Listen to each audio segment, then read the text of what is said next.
talk about a medical diagnosis, there's this expectation of clinical precision. Right, like engineering almost. Yeah, exactly. You fall off a bike, you break your arm, the x-ray shows that, like, jagged white line on the black film, and the doctor just points a pen at it and says, there it is.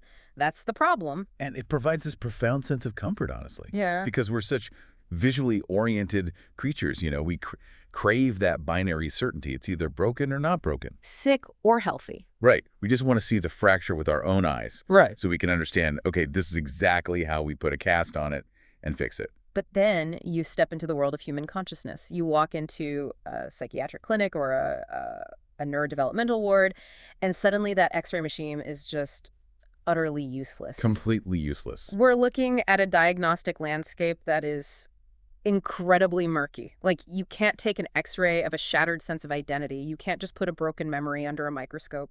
And this lack of visual binary proof is historically what has made psychiatry and the study of consciousness so incredibly challenging, not just for the clinicians trying to treat these conditions, but for the patients suffering from them. Yeah, because when the pain is invisible, it's just harder for the human mind to categorize it. Exactly. Well, that murkiness is our starting point today. We are going to attempt to map the invisible. For this deep dive, we are unpacking an intensely detailed, deeply academic lecture by Dr. Arnott Vitayanant, and it's titled The Neural Architecture of the Emergent Self.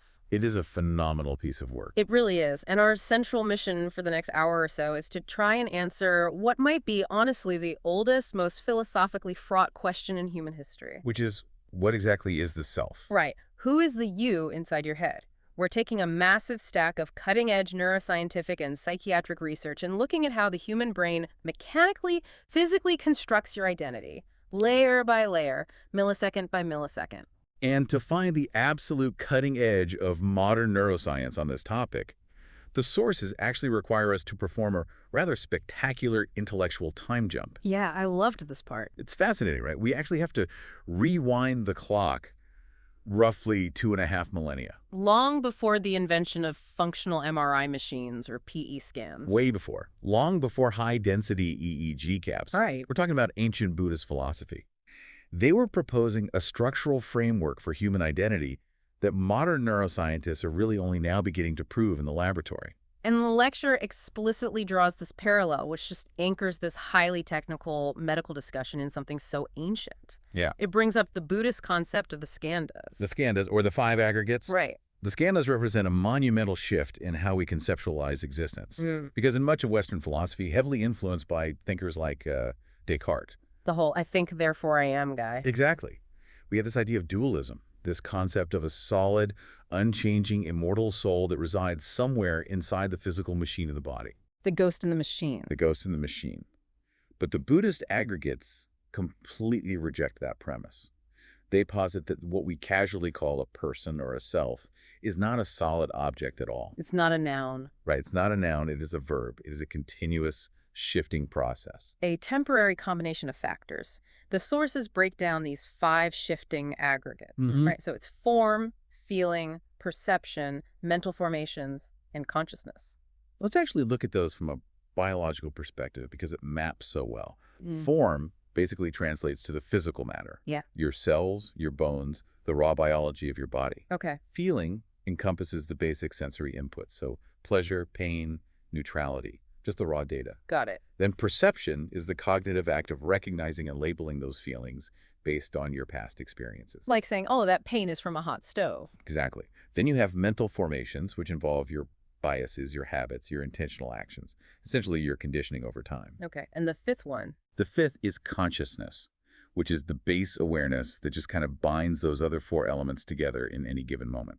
So the ancient proposition here was that if you take away any one of those pieces, the self, as you experience it, just ceases to exist in that specific form.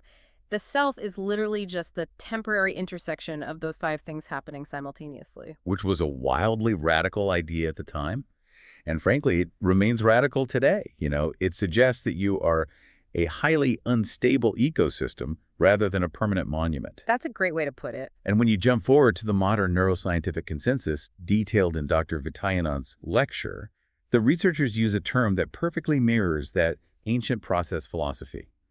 They refer to the self as an emergent representation. Emergent representation. Okay, this seems to be the absolute cornerstone of how modern psychiatry views human identity. Let's make sure we define emergence really clearly for the listener, because it's a concept that applies to physics and biology just as much as neuroscience. Yeah, in the realm of complex systems theory, emergence is this phenomenon where a system generates properties that none of its individual constituent parts possess on their own. Okay, can you give an example of that? Sure. Think about a water molecule, H2O. If you isolate a single water molecule, it does not possess the property of wetness. Right, wetness doesn't exist at the microscopic level. Exactly. Wetness is an emergent property. It only arises when billions of water molecules interact with each other and with your skin under specific temperature conditions. So applying that to the brain, the self doesn't live in a specific clump of neurons. No, there is no wetness in a single neuron. Yeah. You can't take a scalpel, open up the frontal lobe, point to a specific cluster of gray matter and say, ah, there is the ego, there is the soul. It doesn't work like that. It doesn't. Mm. The self is an emergent property arising from the insanely complex, hyper-fast interactions between your nervous system, your physical body, and the environment around you. To make this abstract concept visual, the sources bring in this beautiful analogy of a flock of starlings. If you've ever seen a murmuration in the sky at dusk, it's just breathtaking. It really is. You have tens of thousands of birds swooping and diving and expanding together, creating these massive, cohesive, undulating shapes. It honestly looks like a single living organism moving across the sky. Now, if we analyze that flock through the lens of traditional hierarchical thinking, we would assume there must be a leader bird. Right, like Yeah. one bird at the very front of the formation, shouting orders, dictating the shapes, telling the other 50,000 birds when to turn left. But ornithologists and physicists have modeled this extensively, and there is no leader. No one is in charge. Wow. The shape of the flock emerges purely from local, decentralized interactions. Each individual bird is just following a very simple set of mathematical rules, primarily paying attention to the movement of the 7 birds immediately surrounding it. So if the bird next to me moves left, I move left. Right. If it speeds up, I speed up.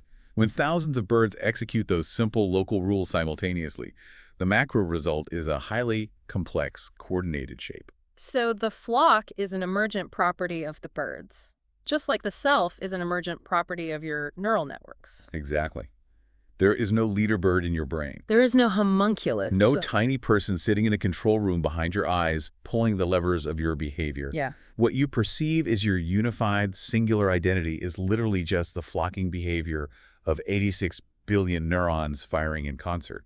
Which is a deeply humbling realization. It strips away a lot of our perceived neurological sovereignty. It really does. It's wild to think about. Yeah. So for everyone listening to this right now, whether you're walking the dog or commuting on the train or just staring at the ceiling, everything you consider to be you, your cherished childhood memories, your sense of agency, your conscious choices, your unique personality quirks, it is all a highly constructed, mathematically calculated, and deeply fragile narrative. It's a continuous, real-time performance your brain is putting on for itself, Yeah. just to keep you alive and functioning. And to truly grasp the mechanics of how the brain constructs you, the lecture insists we have to first take a significant step back.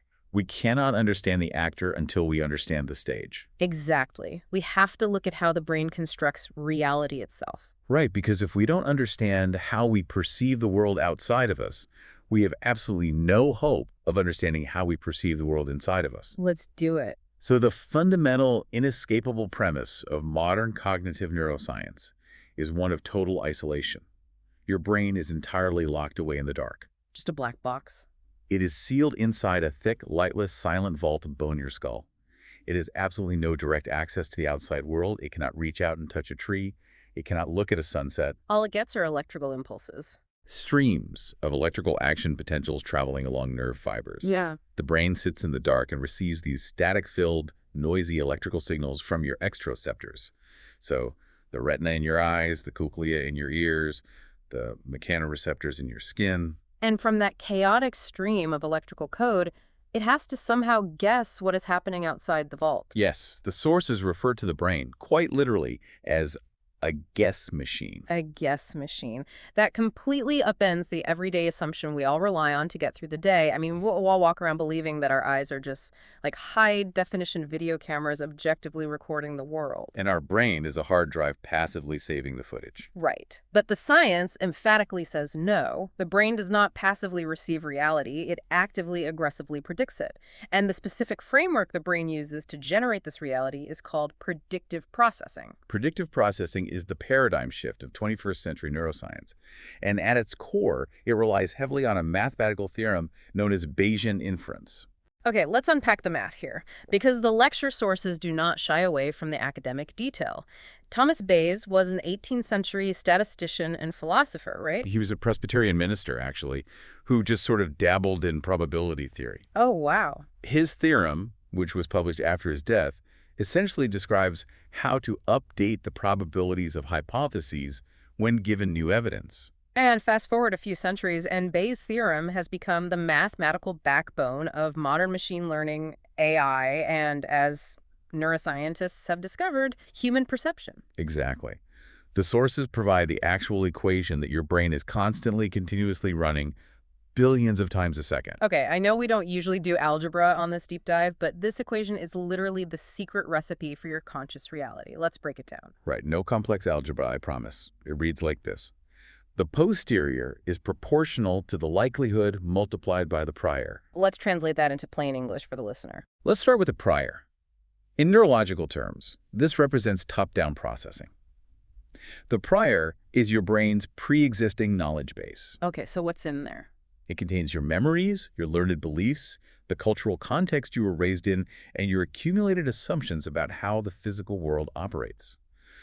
It is the sum total of everything you have learned up until this exact microsecond. So if I'm walking into my kitchen in the middle of the night, my prior is already active before I even reach the doorway. Exactly. It's telling me the refrigerator is tall and cold, the countertops are solid granite, gravity is going to keep my feet on the floor, and light usually comes from the ceiling fixtures. Yes, your brain is generating a highly detailed virtual reality expectation of the kitchen.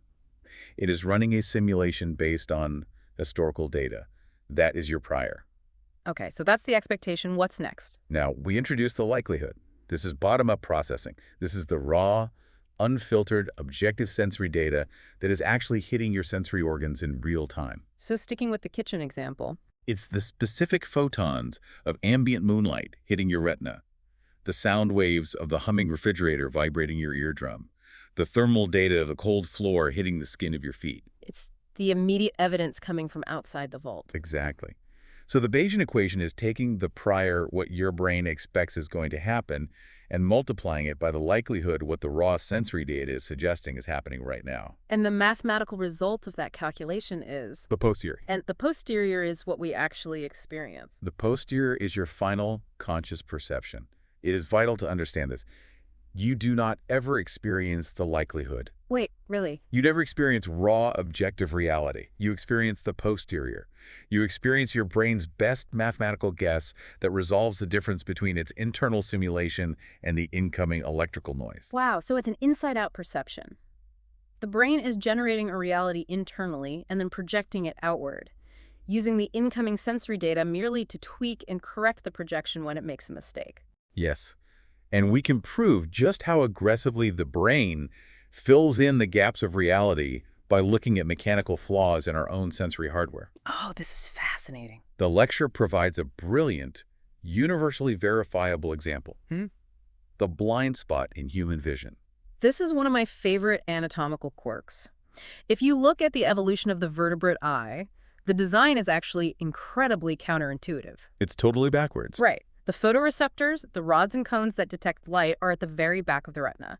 And the nerve fibers that carry the signal from those receptors have to bundle together to form the optic nerve and travel back to the brain. But because of how the eye is layered, that optic nerve actually has to punch a hole straight through the retina to exit the eyeball. Which means at that exact exit point, roughly 15 degrees off-center in your visual field, there are absolutely zero photoreceptors. It is a literal dead zone. You are walking around right now with two gaping holes in your visual data stream, one in each eye. But I'm looking around the studio right now, and I don't see two black floating voids hovering in the air. My vision feels perfectly continuous and seamless. And why is that? Because your predictive processing machine refuses to allow a vacuum.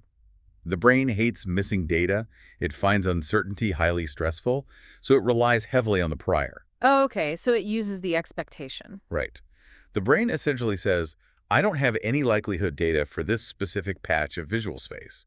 So I will look at the surrounding data, consult my historical memory of what this environment usually looks like, and I will simply paint over the whole. It literally hallucinates the missing pieces. If I'm driving down the highway and a motorcycle happens to drift perfectly into the blind spot of my eye, my brain doesn't show me a black void shaped like a motorcycle. No, it looks at the gray asphalt surrounding the void, and it actively generates more gray asphalt to fill in the gap. You consciously perceive an empty road that does not exist, which actively masks the motorcycle that does exist. Exactly. The prior overrode the likelihood because the likelihood was missing. That is genuinely terrifying for my daily commute, but it perfectly illustrates the concept. The brain is an active editor of reality. He really is. And the lecture brings up another incredible example of the brain editing out reality, not because the data is missing, but to save computational energy. Ah, yes, neural adaptation. Right. The brain is an absolute energy hog. It accounts for roughly 2% of your total body weight. Yet it consumes 20% of your body's resting caloric energy just to keep the predictive processing machine running. That's a massive amount of energy for one organ. Because energy is a finite resource, the brain has to be ruthlessly, brutally efficient about what it chooses to process. In the lecture materials, Dr. Vitayanant references a classic optical illusion known as Troxler's fading. Oh, I've seen this one. It features a central green dot surrounded by a scattered ring of yellow dots on a white background. If you focus your eyes unblinkingly on the central green dot for about 10 to 15 seconds, the yellow dots completely vanish from your conscious perception. They are just erased from your reality. The screen appears entirely white around the green dot, just wiped clean. But why does the brain do this? The yellow dots are still physically emitting photons that are hitting my retina, right? The likelihood data is still there, yes. The data exists. But the brain categorizes that data as useless.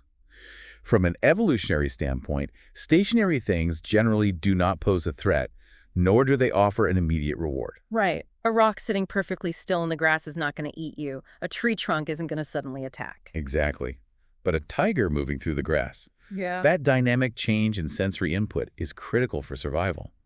So when the sensory input from those yellow dots remains perfectly static, entirely unchanging for 15 seconds, the brain's Bayesian logic kicks in. It just concludes, this data is irrelevant to my immediate survival. Exactly. Continuing to render these yellow dots in conscious perception is a waste of precious calories, and it literally stops processing the signal. It cuts the data out of the posterior entirely. Okay, I have to step in and push back here on behalf of the listener. Go for it. If my brain is constantly guessing, if it's actively hallucinating asphalt over motorcycles, and if it's literally erasing stationary objects from my visual field to save a few calories, why aren't we constantly walking right into walls? That's a fair question. Or failing at basic physical tasks like picking up a pen or grabbing a coffee mug? If my conscious reality is just a heavily edited, highly subjective projection, how is the human species surviving? That is the essential philosophical question, and Dr. Vitayanant answers it by introducing a concept from ecological psychology called affordance. Affordance, okay. The key to understanding perception is to completely abandon the idea that the brain's goal is accuracy. But we naturally assume the goal is to see the absolute truth of the universe. We do, but evolution doesn't care about objective truth. Evolution is a pragmatist. It only cares about one metric. Do you survive long enough to successfully reproduce and pass on your genetic material? Therefore, the evolutionary purpose of perception is not to create a 100% accurate, high-definition photograph of reality. The purpose of perception is strictly to allow for interaction and action. We perceive just enough to survive. We perceive affordances. An affordance is a quality of an object or an environment that allows an individual to perform an action. Can you give a physical example? Sure. You don't need to perceive the complex atomic structure of the coffee mug on your desk.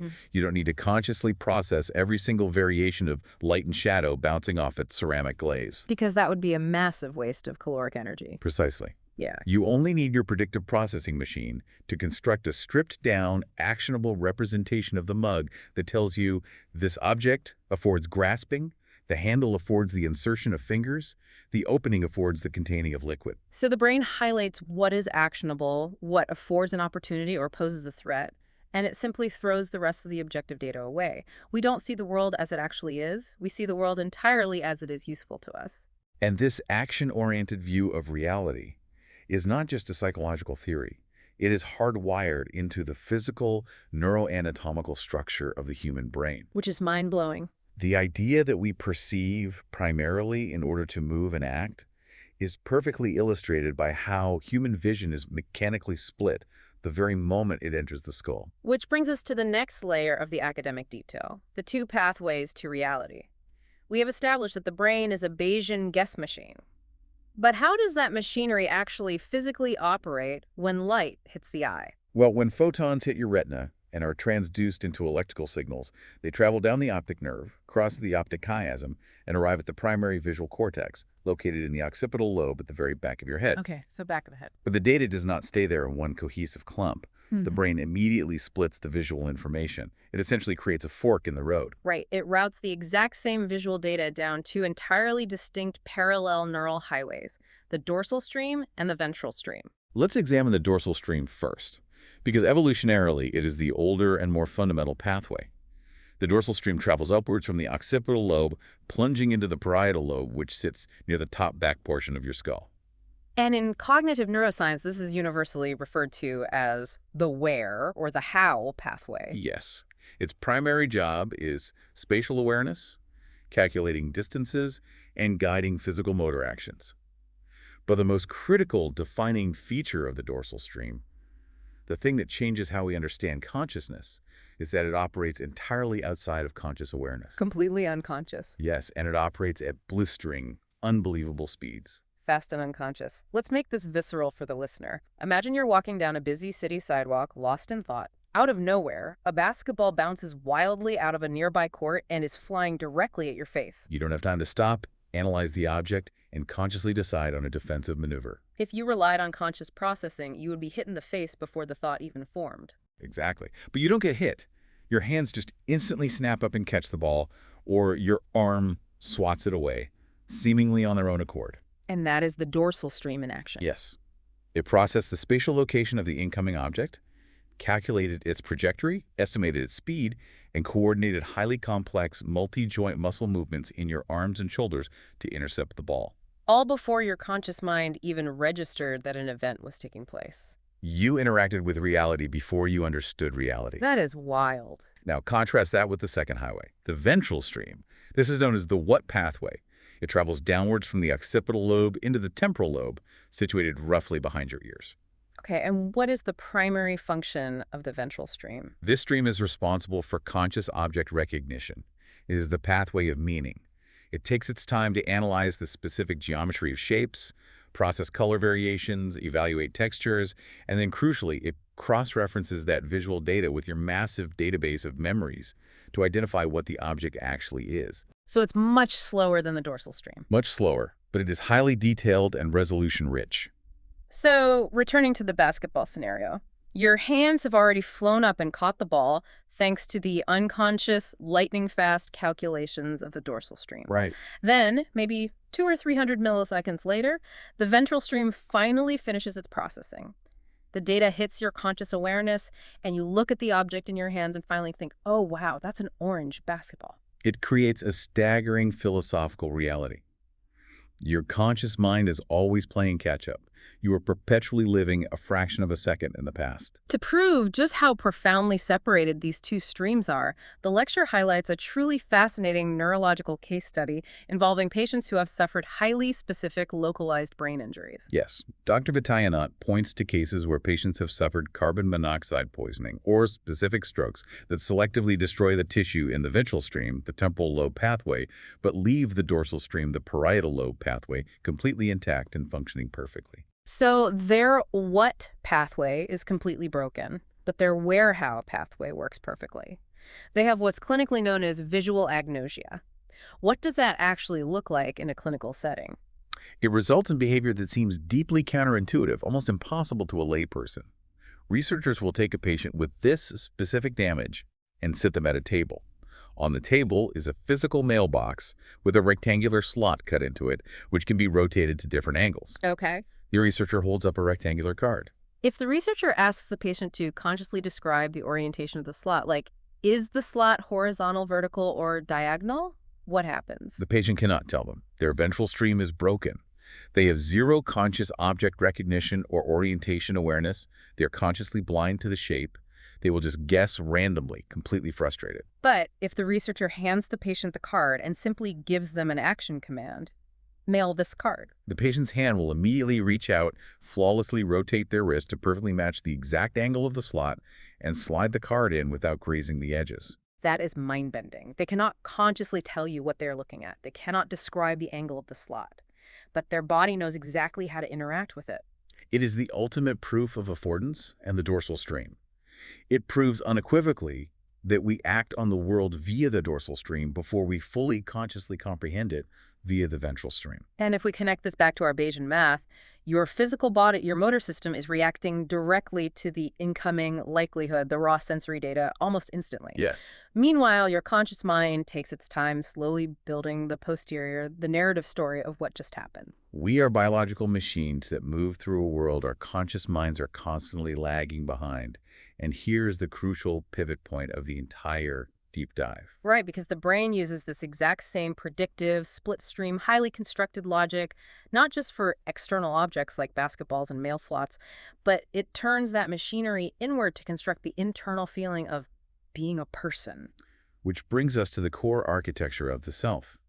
How does the Bayesian guess machine build a soul? To answer this, Dr. Vitayanat relies heavily on the evolutionary and functional framework developed by Antonio Damasio, one of the most influential behavioral neurologists of our time. Damasio's framework is brilliant because it demystifies consciousness by breaking the construction of the self down into 4 distinct hierarchical neurological stages. It's an evolutionary ladder. You can't reach the top rung without securing a bottom ones. Exactly. Let's start at the absolute foundation, the bedrock of human identity. Stage 1, the proto-self. Damasio sometimes refers to it as the bodily self. What is happening mechanically at this baseline? The proto-self is the raw, unvarnished biological baseline of your existence. At this level, there is no language, there is no concept of time, it doesn't have memories of your childhood trauma, and it doesn't know your first name. It's purely physical. Yes, it is purely the brain's continuous, non-conscious, localized map of your physical organism. And this map is built on 3 massive pillars of internal sensory data. Let's go through them. The first pillar is interoception. If exteroception is sensing the outside world, interoception is the brain's perception of the internal state of your visceral organs. It is the constant stream of data coming from your cardiovascular system, your gastrointestinal tract, your respiratory rhythm. It's the data tracking your blood sugar levels, your core temperature, the oxygen saturation in your blood. Exactly. When you feel butterflies in your stomach before giving a speech, or when you feel that deep, systemic, heavy exhaustion in your bones after a long day of work, that is purely interceptive data fueling your proto-self.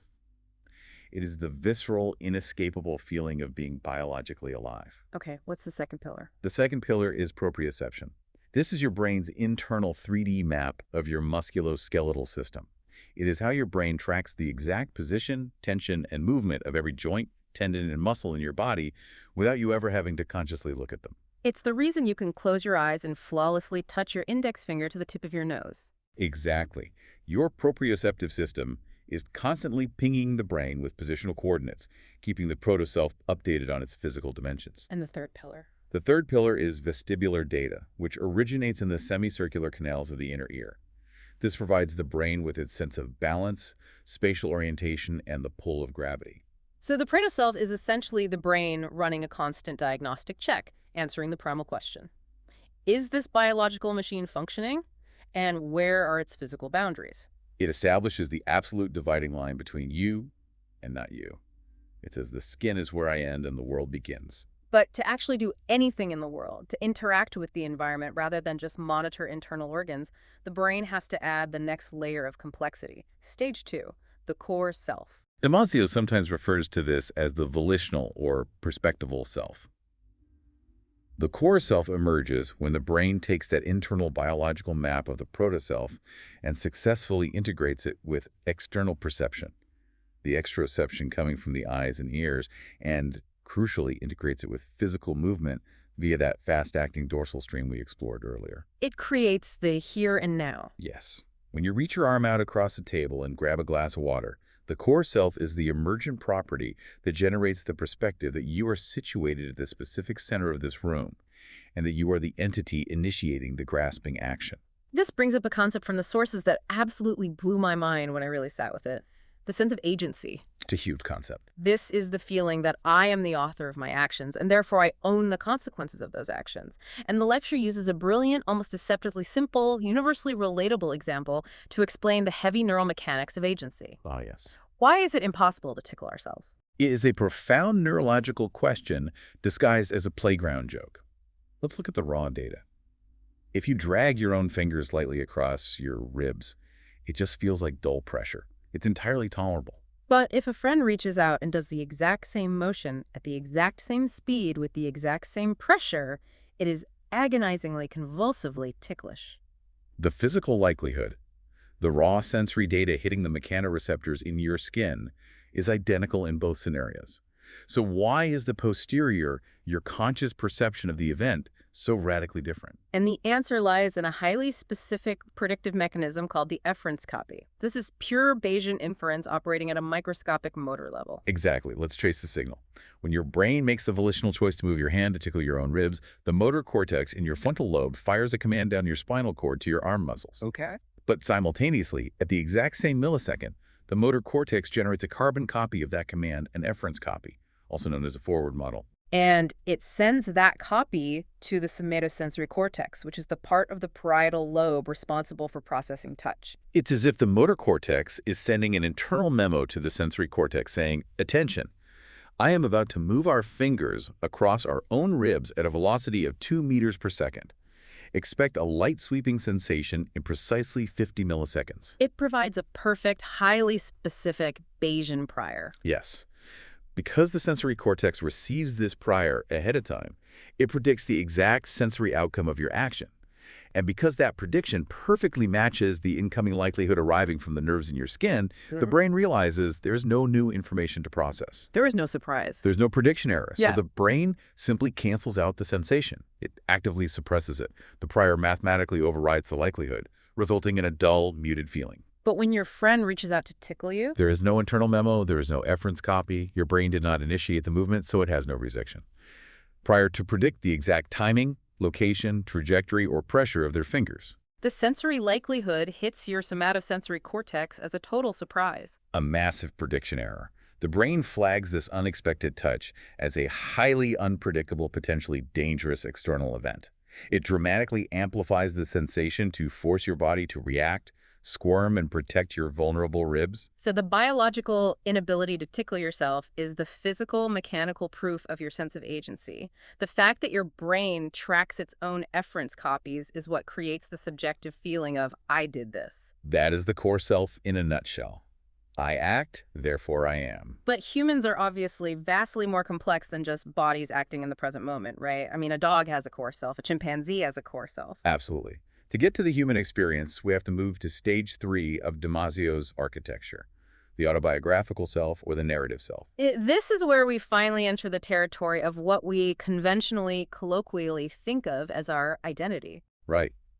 The autobiographical self is the massive integration of cognitive perception and temporal perception, the complex perception of time. It is the ability to string together the isolated pearls of memory. The lecture uses this exact metaphor, which I think is very helpful. The core self is just a single pearl, a momentary, fleeting blip of here and now agency. But the autobiographical self is the string that threads thousands, millions of those individual pearls together into a cohesive, heavy necklace. It's the brain connecting highly detailed memories of your past, your physical and emotional experiences in the present moment, and your complex, abstract predictions and anxieties about the future, all woven into a single, continuous, logical story where you are the protagonist. And this stage requires immense cognitive processing power. It does. It relies heavily on complex memory structures like the hippocampus, and crucially, it requires sophisticated language processing and allows you to answer the question, who am I? Not just physically, I am a body in a room, but historically and conceptually. I am a person who loves jazz, fears failure, and is working toward a promotion.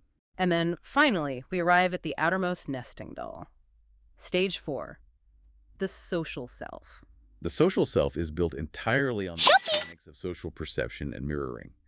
Once your brain has constructed a cohesive narrative of who you are, you inevitably have to step out into the world and interact with other humans who have their own complex narratives. This layer relies heavily on the ventral stream, the what pathway we discussed earlier, to consciously recognize familiar faces, read subtle emotional microexpressions, and interpret complex body language. It also heavily involves the mirror neuron system.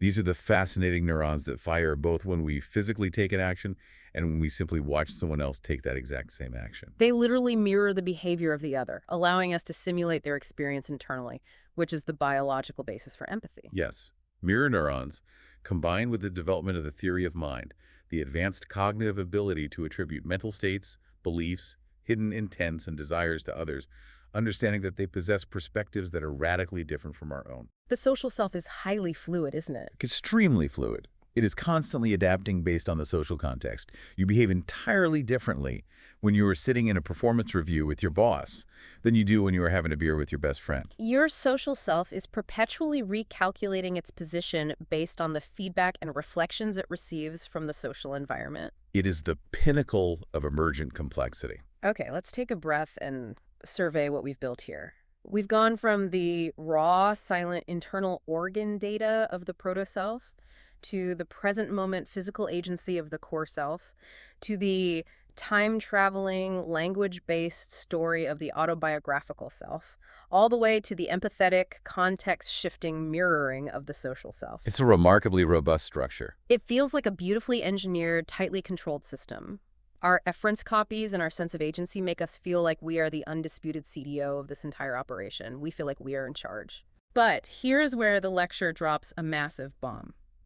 Neuroscientific experiments reveal that our conscious control, our deeply held feeling of being the author of our choices, might actually be a post hoc illusion. This is where the deep dive takes a sharp turn into some of the most hotly debated, philosophically unsettling, and existentially terrifying territory in all of cognitive science: the illusion of free will. Let's get into it, because it completely shatters the illusion of the CEO.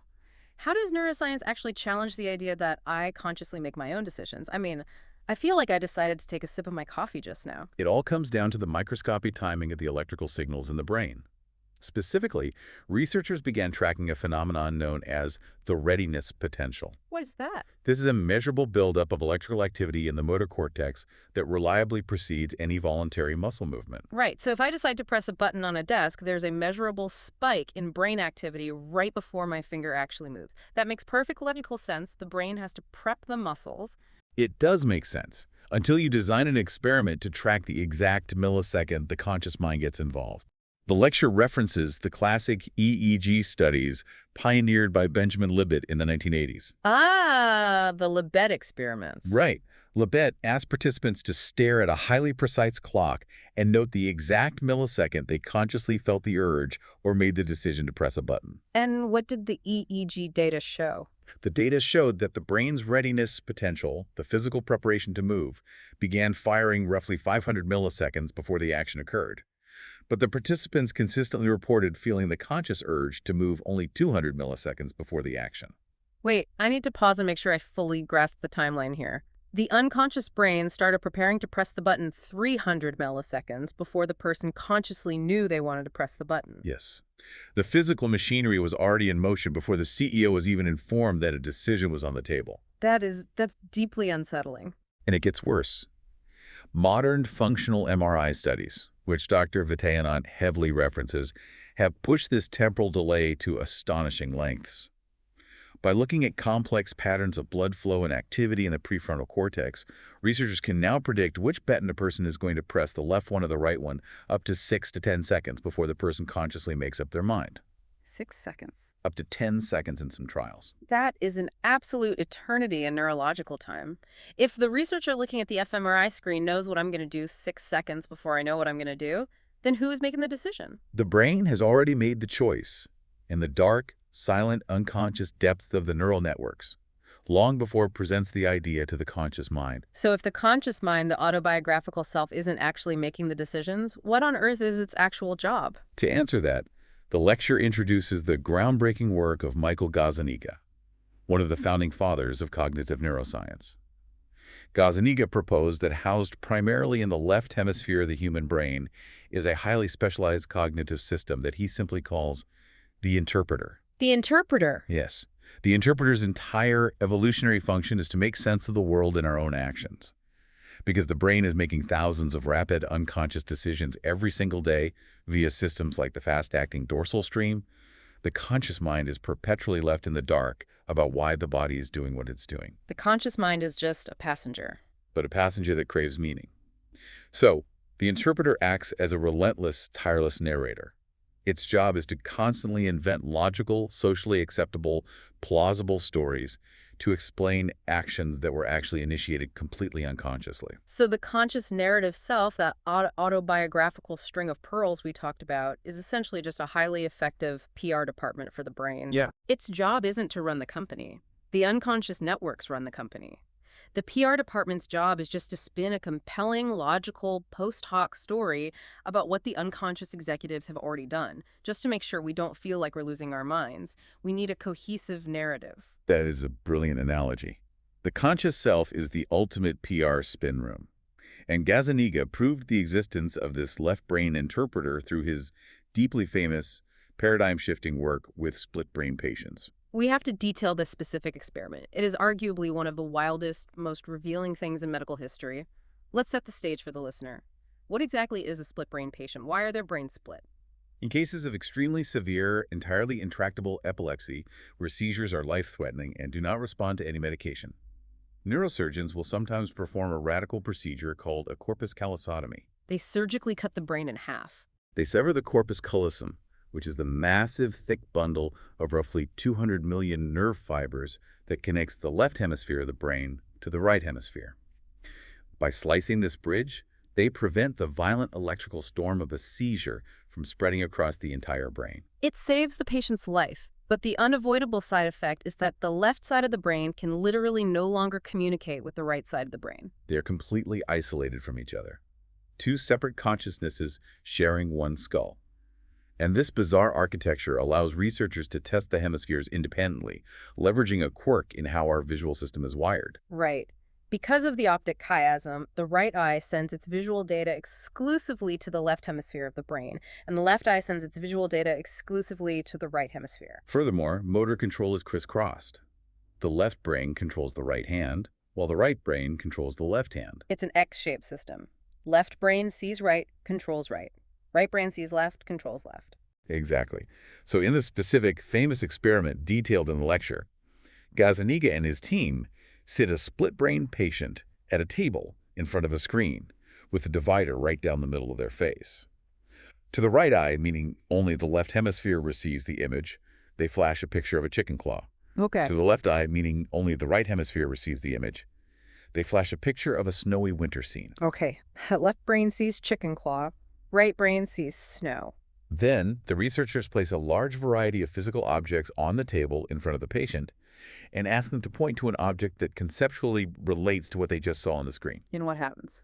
The patient's left hand, which remember is controlled by the right brain, reaches out and firmly points to a snow shovel. Which makes perfect logical sense to the right brain, because the right brain saw the snow scene. It knows you need a shovel for snow. Yes, but here is the critical, mind-blowing moment. The researchers then ask the patient out loud, "Why did you point to the shovel?" Now, in the vast majority of humans, the cognitive centers for speech and language are located almost exclusively in the left hemisphere. The right hemisphere is essentially mute, so the left brain has to answer the researcher's question. But wait, the left brain only saw the chicken claw. It has absolutely no idea that the right brain saw a snow scene. It has no idea why the left hand just pointed to a shovel. Because the corpus callosum is cut, the left brain is completely lacking the crucial likelihood data. It is entirely blind to the true motivation behind the action. It is a PR department that has been completely locked out of the boardroom. Right. But does the patient hesitate? Does the left brain say, I have no idea why my hand just did that. It moved on its own. No, the left brain's interpreter kicks in instantly to resolve the cognitive dissonance. Without missing a beat, with absolute unwavering confidence, the patient verbally replies, "Oh, that's simple. You have the chicken claw and you need a shovel to clean out the chicken coop." That is staggering. It just fabricated a completely logical, entirely false narrative right on the spot. It spun a story to justify a physical action it didn't understand, and it believed its own lie completely. The interpreter cannot tolerate a vacuum of meaning. If it doesn't have the factual data of why the body acted, it will use its priors, its knowledge of chickens and shovels, to invent a story that makes the world feel cohesive and keeps the autobiographical self's illusion of control intact. And the terrifying takeaway is that we are all doing this. We all have an interpreter. We make unconscious choices every single day based on hidden biases, subtle environmental cues, or evolutionary drives, and then our interpreter seamlessly, instantly invents a noble, logical, rational reason for why we did it, allowing us to maintain the illusion of rational free will. We are in many ways strangers to ourselves, constantly narrating a life we are only partially authoring.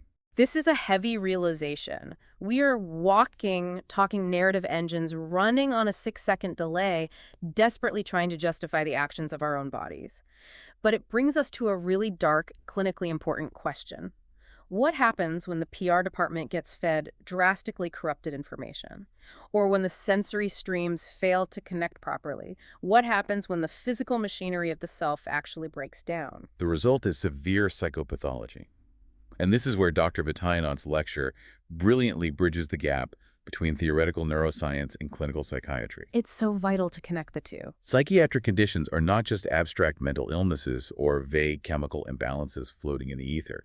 When you look at them through the lens of Damasio's neural architecture and Bayesian predictive processing, they reveal themselves as direct mechanical breakdowns in specific layers of the emergent self. Let's look at a condition that illustrates a catastrophic breakdown in the ventral stream and the social self. A condition called the Capgras delusion. We briefly touched on the ventral stream earlier, the what pathway for facial recognition. Let's dive deep into the mechanics here. What exactly is happening in the brain of a Capgras patient? The clinical presentation of Capgras delusion is incredibly specific and deeply tragic. A patient with Capgras looks at a close loved one, their mother, their husband, their child, and firmly, unshakably believes that this person has been replaced by a physically identical imposter. Like an alien or a robot or a clone. Yes. Which sounds like a bizarre, almost sci-fi delusion, a complete break from reality. But mechanistically, if we look at the brain as a Bayesian guess machine, the conclusion of an imposter is a devastatingly logical, mathematical conclusion to reach based on broken internal data. Let's trace the neural pathways. When you look at a loved one, your ventral stream, the pathway in the temporal lobe, analyzes the specific geometric features of their face, the distance between the eyes, the shape of the jaw, and it flawlessly recognizes them. It says, that visual pattern perfectly matches the stored visual memory of my mother. But facial recognition is only half of the biological equation of seeing a loved one. Right. Simultaneously, that visual data must be sent via nerve tracts to the limbic system, which is the brain's emotional processing center. The limbic system then generates an autonomic nervous system response, a feeling of warmth, of deep familiarity, a subtle spike in heart rate. It generates a profound interoceptive glow. But in Capgras delusion, usually due to trauma or neurodegeneration, that specific neurological cable connecting the visual recognition center to the emotional center has been physically severed or severely damaged. A pathway is cut, so the brain is thrust into a massive, unsolvable Bayesian conflict. Okay, let's look at the math. The prior dictates, my mother always evokes a strong emotional response. But the incoming likelihood provides contradictory data. This face, which visually looks exactly like my mother, is evoking zero emotional response in my body. The interpreter in the left brain receives this conflicting data and has to resolve the error. It has to write a story that explains why the visual data is 100% match, but the emotional interoceptive data is entirely blank. And because the interpreter is inherently logical, the most plausible narrative it can mathematically arrive at to resolve that specific conflict is, if it looks exactly like her, but I feel absolutely nothing for her, then this entity cannot be her. It must be a flawless physical imposter. The delusion isn't a failure of logic. It's a flawlessly logical deduction based on corrupted internal sensory input. The social self breaks down entirely because the internal emotional feedback loop is broken. The patient isn't crazy. Their PR department is just doing the best it can with missing files. It is heartbreaking for families to endure, but it makes perfect mechanical sense. Now, let's look at another profound breakdown, this time occurring much lower on the evolutionary ladder, at the level of the core self and the sense of agency. Let's explore the mechanics of schizophrenia. Schizophrenia is a complex spectrum disorder, but it is often characterized by deeply distressing positive symptoms, like auditory hallucinations, hearing voices, and what is known as the delusion of control, the unshakable, terrifying belief that an external entity, like the government, demons, or aliens, is forcefully inserting thoughts into their mind or physically controlling their actions. How does the Bayesian architecture of the self explain these specific symptoms? We have to go back to the tickling example, don't we? We have to revisit the concept of the efference copy. Remember, when you choose to move your arm, your motor cortex sends that efference copy, the internal memo, to your sensory cortex to predict the sensation. When the prediction matches the movement, your brain registers. I generated this movement. I am in control. That is your sense of agency. Right. My brain tells itself it's about to do something, so it knows I'm the one doing it. Now, apply that exact same mechanical logic to your internal thoughts. When you think a thought, when you utilize your internal monologue to reason through a problem, your brain is actually generating a motor command for speech. It formulates the words in the speech centers. It just inhibits the final physical vocalization of the vocal cords. It is clinically referred to as internal speech. So just like moving my arm, my brain should send an efference copy of that internal speech command over to my auditory cortex, predicting the sound of my own internal thought. Exactly. Your auditory cortex receives the memo. Expect to hear the thought, I need to buy milk in 50 milliseconds. And because it predicted it, it knows the voice in your head belongs to you. But in schizophrenia, the leading neuroscientific theory suggests that this specific efference copy mechanism is broken, likely due to dopaminergic dysregulation. The brain generates the internal thought, but it fails to send the forward model. Oh, wow. So the auditory cortex suddenly receives the fully formed thought, but it never got the memo that the brain itself generated it. Yes. Because there was no efference copy, there is no prior predicting the thought. So the internal thought hits the auditory cortex as a complete, massive surprise, exactly like the friend's fingers unexpectedly tickling your ribs. And because the brain relies on prediction to determine agency, if it didn't predict the signal, it assumes it didn't create the signal. It is forced by its own programming to interpret its own internal monologue as a voice originating from the outside. That is the mechanical reality of an auditory hallucination. And if you have thoughts continuously popping into your head, but your core self's agency tracking system is screaming, I didn't generate this, then the left brain interpreter has to explain where the thought came from. Hence the delusion of control. The PR department spins the only narrative that fits the broken data. If I didn't think this thought, someone else must be inserting these thoughts into my mind via radio waves. The sheer existential horror of schizophrenia is that it is a fundamental hardware failure at the deepest level of the core self. The biological boundary between me and not me completely dissolves. The constant, invisible background processing that keeps us feeling like a cohesive, singular, autonomous person simply stops working. It really hammers home how much we take for granted every single morning. We just wake up, open our eyes, and feel like ourselves. We don't realize there are billions of neurons running exhausting diagnostic checks, tracking efference copies, and calculating Bayesian probabilities every millisecond just to maintain that fragile illusion of a unified self. It's a miracle it works as often as it does. Which brings us to a crucial practical pivot point for the deep dive. If we can map out exactly how the self is constructed, and if we can identify exactly which mechanical gears break down in different psychiatric disorders, then that framework should dictate exactly how modern psychiatry attempts to treat those conditions. Absolutely. Understanding this architecture isn't just an intellectual or academic exercise. It has profound, life-altering clinical applications. The core principle of Dr. Vitayanand's framework is that treatment must be precisely targeted at the specific level of the emergent self that is fractured. To use a computer analogy, you wouldn't try to use a software patch to fix a shattered physical hard drive. Let's clearly define that distinction for the listener. What constitutes a hardware issue in the brain? As we just discussed, severe conditions like schizophrenia and often acute phases of bipolar disorder represent foundational hardware issues.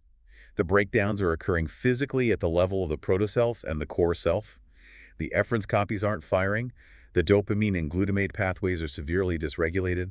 The basic biological baseline of reality testing is unstable.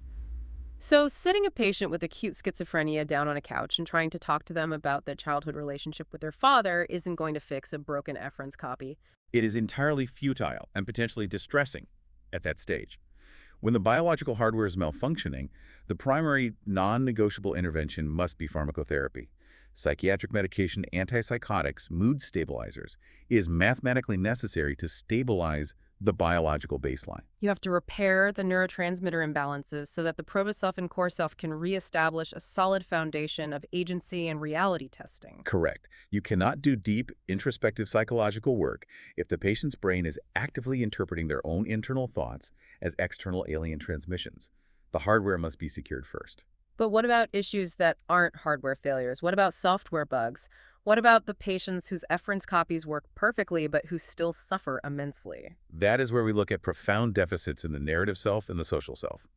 Conditions like major depressive disorder, severe chronic anxiety, and borderline personality disorder often stem not from a broken biological efference copy, but from a deeply toxic, corrupted prior. A toxic prior, meaning their pre-existing, deeply ingrained beliefs about themselves and the world are fundamentally skewed. Yes.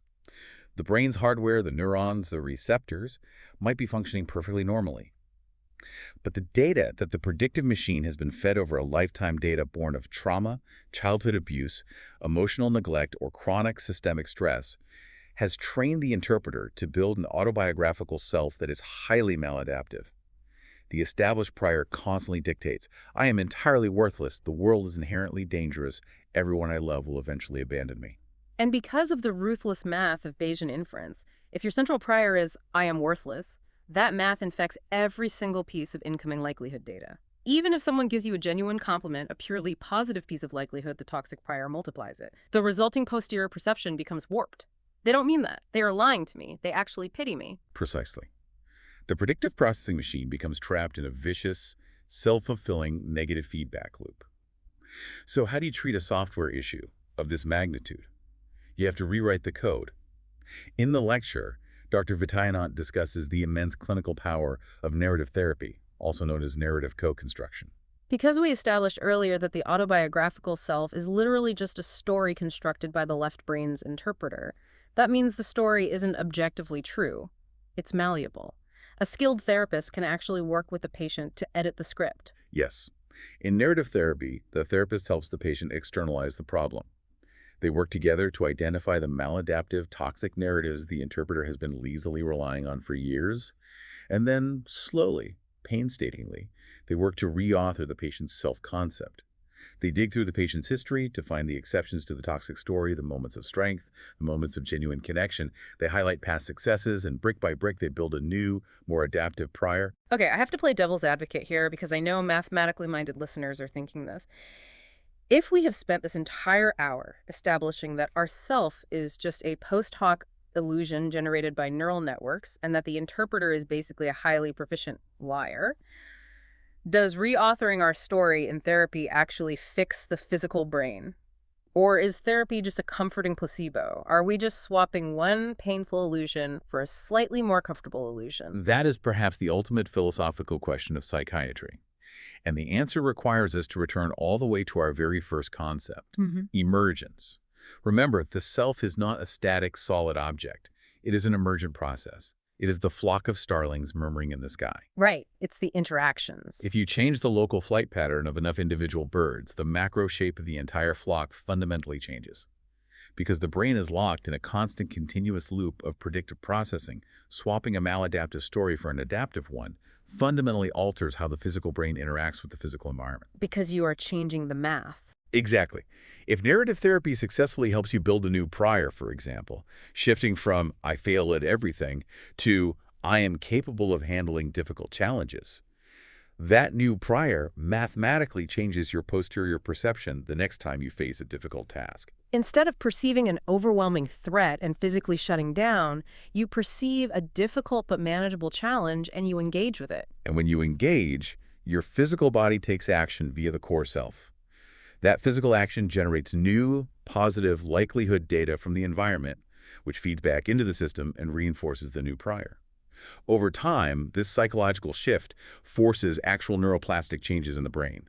As the neuroscientific axiom goes, neurons that fire together wire together. So the physical synaptic structure of the brain literally adapts to support the new narrative. It isn't just swapping illusions, it is using the software code to structurally rewire the hardware. It creates real, verifiable biological healing. That is an incredibly empowering realization.